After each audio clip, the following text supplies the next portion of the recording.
আলাইকুম ওয়া রাহমাতুল্লাহি ওয়া বারাকাতুহু। ইন্নাল হামদুলিল্লাহ ওয়াসসালাতু ওয়াসসালামু আলা মান লা নাবিয়্যা বা'দা, আম্মা বা'দ।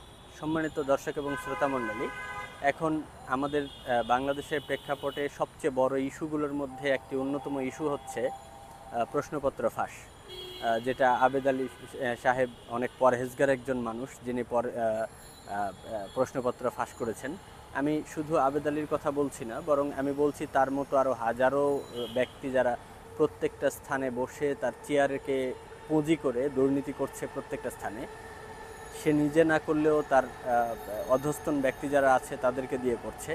আর প্রত্যেক দুর্নীতিবাজ এখন একটা স্বাভাবিক একটা লেবাস পেয়ে গেছে, যে সে একটু ইসলামের দিকে নিজেকে ধাবিত করে, যেন মানুষ মনে করে যে সে খুব পরহেজগার মানুষ, সে কোনো পাপ করতেই পারে না, ভুল করতেই পারে না, ইত্যাদি ইত্যাদি। তার লেবাসটা ইসলামিক রেখে এই তার দিক থেকে নজরটা সরিয়ে নিয়ে সে প্রমাণ করতে চায় আমি খুব ভালো মানুষ, অতএব সবাই আমাকে ভালো মানুষ মনে করো।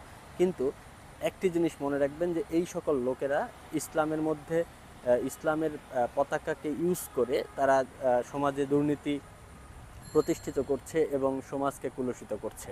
আমরা এদেরকে প্রত্যেকটা জায়গায় যদি আমরা এদেরকে সুন্দরভাবে প্রতিহত করতে পারি, তাহলে আমাদের বাংলাদেশ সামনের দিকে সুন্দরভাবে এগিয়ে যাবে। তাই আসুন আমরা খুবই দৃঢ়ভাবে প্রত্যয় নেই যে এই প্রশ্নপত্র যারা ফাঁস করছে বা আরও দুর্নীতির সাথে যারা অতপ্রতভাবে জড়িত, তাদের যেন আমরা ভালোভাবে প্রতিহত করতে পারি এবং আমাদের বাংলাদেশকে সুন্দর একটা পরিষ্কার পরিচ্ছন্ন উজ্জ্বল এবং আধুনিক বাংলাদেশ হিসাবে গড়ে তুলতে পারি, দুর্নীতি মুক্ত বাংলাদেশ হিসাবে গড়ে তুলতে পারি। এই চেষ্টা আমরা হরহামেশাই করতে থাকি এবং আমরা সেভাবেই আমাদের নিজেদের জীবন সাজাই। আল্লাহ আমাদের সেই তৌফিক দান করুক। আমিন সুম্মা আমিন। রাব্বিক ফিরলি আমিন। ওয়া আখির দাওয়ানা আলহামদুলিল্লাহি রাব্বিল আলামিন। আসসালামু আলাইকুম ওয়া রাহমাতুল্লাহি ওয়া বারাকাতুহু।